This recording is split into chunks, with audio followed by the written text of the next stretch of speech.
রাজ্য সরকারের পক্ষ থেকে সরকারি জায়গায় ফুটপাত জবরদখল উচ্ছেদের বিষয় আগেই নির্দেশ দেওয়া হয়েছিল। সেই অনুযায়ী বিভিন্ন জায়গায় চলছে লাগাতার অভিযান। বৃহস্পতিবার রায়গঞ্জ গভর্নমেন্ট মেডিকেল কলেজ ও হাসপাতালের জায়গায় অবৈধভাবে গজিয়ে ওঠা দোকানপাটগুলি উচ্ছেদ করে প্রশাসন।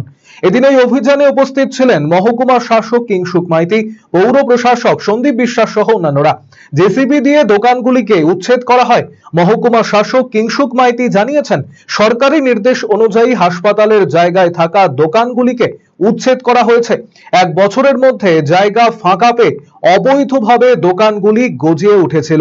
এরই পাশাপাশি হাসপাতালে অবৈধ পার্কিং রুখতেও মোটর ভেহিকেল দপ্তর পদক্ষেপ গ্রহণ করেছে।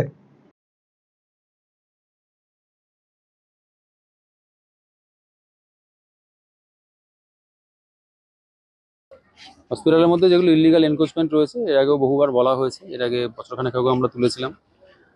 তো সেইগুলোকে আজকে রিমুভ করা হচ্ছে, নোটিশও করা হয়েছিল এর আগে। আর তাছাড়া মুশকিল হচ্ছে যে এরকম আননেসেসারি সরকারি জমি দখল করে থাকলে হসপিটালে বিভিন্ন প্রজেক্ট থাকে, আর আপনারা জানেন এখন সেফটি সিকিউরিটির ব্যাপারও রয়েছে। তো সেই কারণেই দোকানগুলোকে আজকে আমাদের ক্লিয়ার করছি, যেগুলো আনঅথরাইজ এনক্রোচমেন্ট রয়েছে। মোটর ভেহিকেল তো একটা অভিযান চলছে, প্রচুর পরিমাণে গাড়ি যেখানে সেখানে পার্কিং করছে, গাড়ি ঢুকে স্ট্যান্ড বানিয়ে নিচ্ছে, তার ফলে এমার্জেন্সির সময় অ্যাম্বুলেন্স রোগীদের নিয়ে আসার ক্ষেত্রে সমস্যা হচ্ছে। তো সেটাও আজকে আমাদের এনফোর্সমেন্ট চলছে। সুতরাং যেগুলো ইলিগাল পার্কিং করবে সেগুলোকে আজকে ধরে নিয়ে যাওয়া হবে। डिजिटल इंडिया सेल शुरू हो चुका है। इंस्टेंट डिस्काउंट, सबसे कम दाम, पाए नो कॉस्ट EMI, बेहतरीन आफ्टर सेल सर्विस और बेमिसाल एक्सचेंज वैल्यू। आज ही रिलायंस डिजिटल आइए।